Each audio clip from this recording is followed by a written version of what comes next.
Public private partnership ली जाए। आप देश में कहीं भी जाएं, रिमोटेस्ट एरिया में शिक्षा में भी हो सकता है, वो हेल्थ में भी हो सकता है। आप रिमोटेस्ट एरिया में जाएं, जहां किसी भी तरह की प्राइवेट इंस्टीट्यूशन खुल जाती है स्कूल के लिए, तो गवर्नमेंट्स की स्कूल्स की अट्रिशन हो जाती है। तो अगर एक पेरेंट्स ऑन देयर फीट अगर वो वोट करते हैं कि जी हम अपने बच्चे को एक गवर्नमेंट की स्कूल से निकाल के एक प्राइवेट स्कूल में डालेंगे, तो ये गवर्नमेंट इस बात को क्यों नहीं रिकॉग्नाइज करती? गवर्नमेंट इस बात को क्यों नहीं रिकॉग्नाइज? हमारे पास सुभाष लखोटिया जी, अगर मैं प्योर टैक्स की भाषा में बात करूं, जैसे वेतनभोगी कर्मचारी को एम्प्लॉयर से 1000 रुपए मिलता है, क्या आपको क्या लगता है कि ये जो टैक्स की कटौती के नाम पे जो कुछ भी किया जाता है शिक्षा को लेके, उसमें भी कुछ बदलाव की जरूरत है?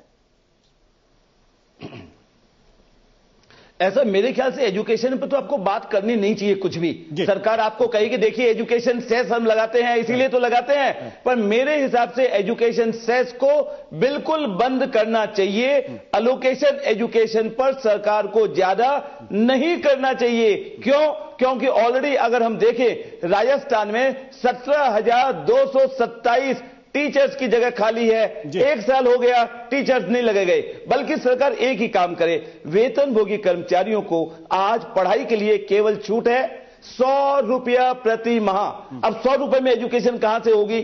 सरकार अगर इस छूट को रियलिस्टिक रूप में लाए और करदाता को बोले कि आप अपने बच्चों की पढ़ाई में खर्च करें, उस पर छूट ज्यादा मिलेगी, अलग से मिलेगी 80C के अलावा, तो मेरा मानना है बेहतर विकल्प होगा एजुकेशन का, सरकार पर भार भी कम पड़ेगा। और हां, एजुकेशन इंस्टीट्यूशन को डोनेशन पर 100% छूट मिले तो कुल मिलाकर फायदा ही फायदा।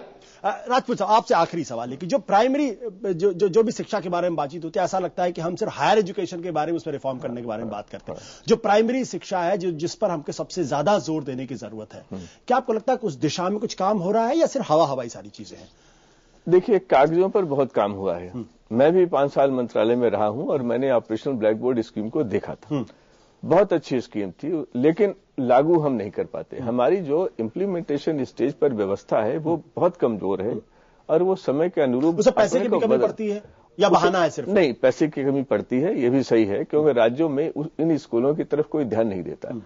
जो लोग निर्णय लेते हैं, जो क्रियान्वित करते हैं, उनके बच्चों के लिए अच्छे स्कूल उपलब्ध हैं, और वो लोग जिनके पास कोई विकल्प नहीं है, जो कम से कम 65-70% है, उन स्कूलों की तरफ हमारा ध्यान नहीं जाता है। और जो आपने बात कही कि समाज का और स्कूल का संबंध जो है करीब करीब कट गया है, स्कूलों को सरकारी अधिकार में छोड़ दिया गया है।